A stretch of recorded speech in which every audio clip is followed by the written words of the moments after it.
Indonesian officials say they are sending teams to investigate reports of smoke on an island in the area where AirAsia flight QZ8501 has gone missing. The multinational search for the plane has entered a third day, with the operation area now widened to cover 13 zones over land and sea. The Airbus A320-200, carrying 162 people from Surabaya in Indonesia to Singapore, disappeared on Sunday. The pilot's last contact was a request to divert around bad weather. Indonesian officials say air traffic control had approved one request, to veer left, then gave clearance to a second request for permission to climb 2 to 3 minutes later. No reply was received and the plane then disappeared from radar. No trace has yet been found. Countries around the region as well as the US, France and Australia have joined the search over the Java Sea. On Tuesday, the head of Indonesia's search and rescue officials in Bangka Belitung province told the BBC they were deploying teams to investigate reports of billowing smoke on Long Island, just south of Belitung Island, inside the search zone.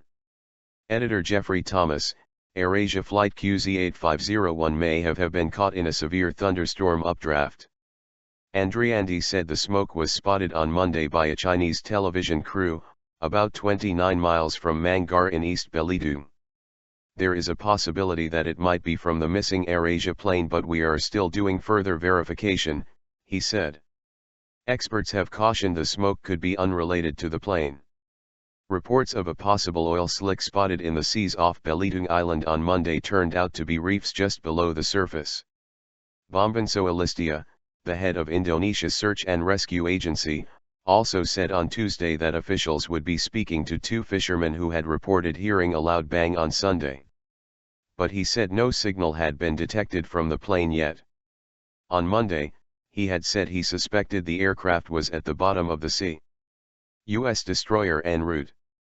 On board the plane were 137 adult passengers, 17 children and 1 infant, along with 2 pilots and 5 crew.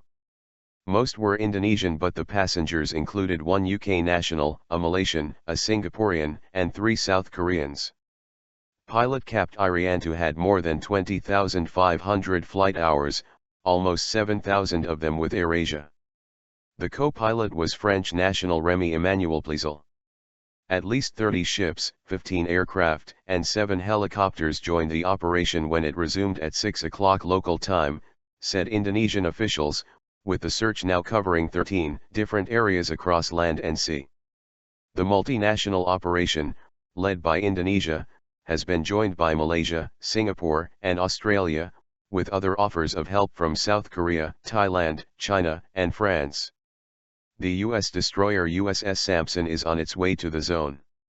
The BBC's Alice Budisatrijo at Surabaya's Juanda Airport says those offers come as welcome news to the relatives, who understand the limited technical capabilities of the Indonesian authorities to locate and retrieve the plane, especially if it is underwater. Then no reply. The plane had left Surabaya at 5:35 Jakarta time and had been due to arrive in Singapore 2 hours later. Wisnu Daryono, Air NAV Safety Director, said Capt. Irianto requested permission to bank left at 6:12 to avoid a storm. The request was immediately granted and the plane changed course. According to state navigation operator Air NAV Indonesia, the pilot then asked to take the plane from 32,000 feet, 9,800 m, to 38,000 feet but did not explain why he wanted to do so. Indonesian air traffic control staff told the pilot he could take the plane to 34,000 feet but no higher because another AirAsia airliner was flying at 38,000 feet. Suwardo, the father of one of the pilots, says he is trusting in God's will. It took us around 2 to 3 minutes to communicate with Singapore, Mr. Daryono said.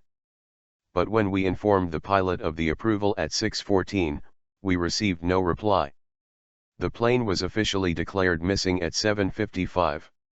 It is unclear what happened next, but one report suggests the plane may have tried to climb through the storm. Former pilots say a climb could have led to reduced stability and possibly a fatal stall, as crosswinds and downdrafts battered the plane. The AirAsia plane was delivered in 2008, has flown 13,600 times, completing 23,000 hours, and underwent its last maintenance in November. AirAsia previously had an excellent safety record and there were no fatal accidents involving its aircraft.